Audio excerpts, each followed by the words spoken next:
prophet and a truthful one and two martyrs. And with him was Abu Bakr and Umar and Uthman radiyallahu anhum. I know there's a talk on Abu Bakr coming up, so I don't want to...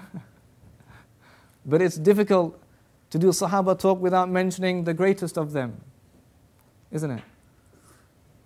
So I have my excuse then. You know, once Sayyidina Ali became Khalifa, he says to his forces, who is the bravest person? Who is the bravest? They said, we think it's you, O Amir al-Mu'mineen. He says, well, I haven't refused anyone's challenge, that's true. But I think the bravest person was Abu Bakr radiyallahu anhu. He says, let me tell you why. Because he says, on the day of Badr, we made a shelter for the Prophet ﷺ. And you know, when you make a shelter for your leader, the arrows are firing in that direction, isn't it? Because you cut off the head and the resolve will diminish. Any assassination attempts are going to be in that direction, to kill the leader.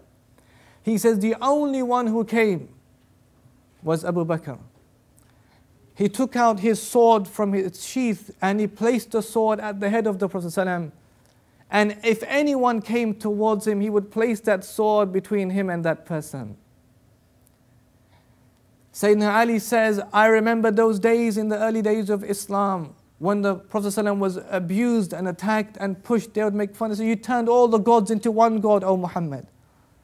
He says the only one of us who intervened out of all of us was Abu Bakr radiyallahu anhu, who came and he pushed them back and he struck them back and he says, shame on you.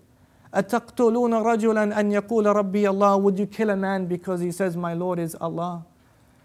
Sayyidina Ali got up and he was crying, beards are running down his face and his beard. He says, let me ask you a question. He says, are those believers, those small, elusive believers in the time of Fir'aun, who had to keep their faith secret, are they better or is Abu Bakr better than them? And they were silent. He says, Wallahi, 1 hour of Abu Bakr is better than the whole earth of believers in the time of Fir'aun.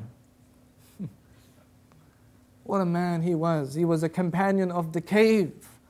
When he was in such worry and says, O Prophet of Allah, they will see us from behind, from underneath. They will see us.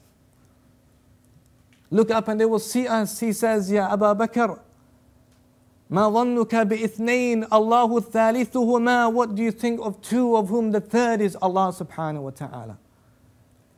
Like the shadow of Rasulullah in the time of confusion and anarchy, and the Prophet has passed away and people don't know what to do, what to believe. And Sayyidina Umar is brandishing his sword and I will kill whoever says he's died and he's gone to Allah like Musa went to Allah.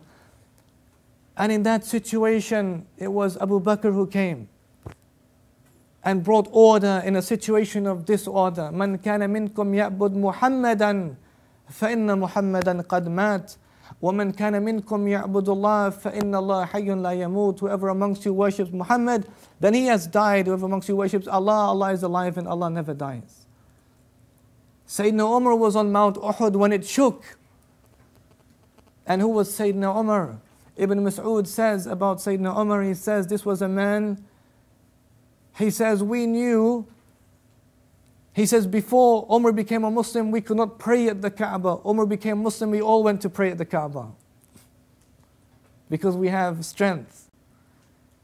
Ibn Mas'ud says that his conversion to Islam was a victory. His hijrah was a conquest. His khilafah was a rahmah, a mercy. Sayyidina Ali says about the man, he says that no one made hijrah except Umar. When Umar made migration, hijrah to Medina, he went home, took his bow, took some arrows, went to the Kaaba, prayed at the Kaaba. Then he says, let me ask you guys a question, Quraysh, Mushrikeen. He says, is there any man today whose wife would like to become a widow? Is there any man today whose child would like to become an orphan? For if there is, meet me behind the mountain. Ali says, no one met Umar on that day. For who on earth would like to meet Umar on that day? Look at the case of Sayyidina Uthman, who was on the mountain when it shook. So I get goosebumps when I speak of Uthman. My name is Uthman, that's besides the point. But I get goosebumps. For me, Uthman is like, you know, when you think of dhulam, he is one of those companions, and there's others, and there's the Prophet's family who had dhulam against them. Uthman is one of them. But look at the wonders we've said about Tabuk. Look about the time when the Prophet was there, and it's a famous incident, and his thighs were uncovered, and Abu Bakr comes in, Abu Bakr leaves, Umar comes in, Umar leaves, and Aisha is looking and she's narrating afterwards, and Uthman comes in, and Prophet remains as he is. She says, "Why, O Prophet of Allah, did you do that?" Sorry, he stands up and he straightens himself when Uthman comes in. Aisha says, "Why did you do that, Prophet?" She says, "Ala astahi min rajulin tastahi minhu al-malaika." Shouldn't I be shy of the one that even the angels are shy from? Even the angels, when Uthman was killed, and the man jumped over, grabbed Uthman's beard, and he says, "You know, your dad used to honor this beard of mine." The man began to shake and jumped back over the fence, and two men came over again with a sword and a hammer.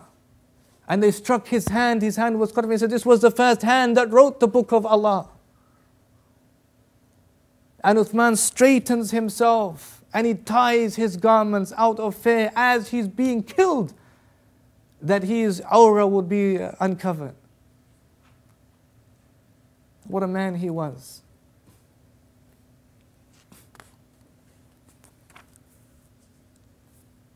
Everything, brothers and sisters, about the Sahaba was an opportunity.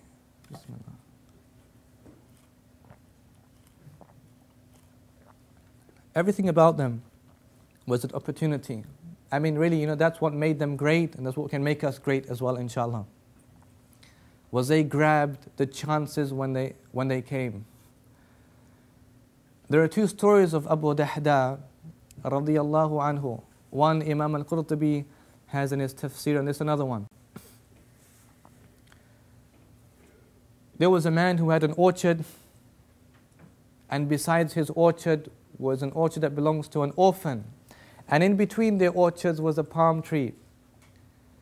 And one day this orphan went to complain to the Prophet ﷺ and says, "Ya Rasulullah, this man is taken my palm tree, I'm an orphan, my livelihood depends on it." The Prophet ﷺ comes and he measures the distance between these two orchards and figures this palm tree belongs not to this orphan, belongs to this older man. Upon hearing the news, the orphan begins to weep and cry. The Prophet ﷺ has sympathy for him and he says to this man, "You know, if you just give this boy this palm tree, I guarantee for you a palm tree in Jannah." But the man was so angry, he just walked off in a huff and a puff.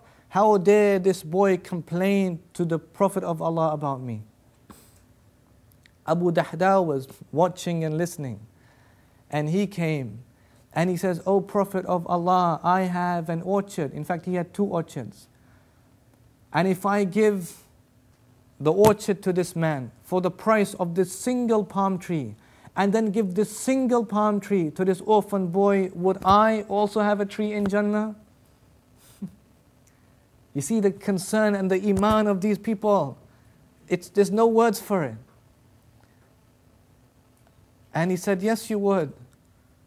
Abu Dahda goes home, he sees his wife and child reclining on the tree and eating from the date and the fruit. He says, "Hadaki Rabbi subal al-rashadi ila sabil al-khayri was-sadadi bayni al-ha'iti bil-mawadi faqad mada qardan ila al-tanadi أقرضته لا لاعتمادي بالطوء إلى من والارتداد إلا رجاء الضعف في المعادي فارتحي لنفسي والأولاد والبر لا شك فخير زاد قدمه المرء إلى المعادي."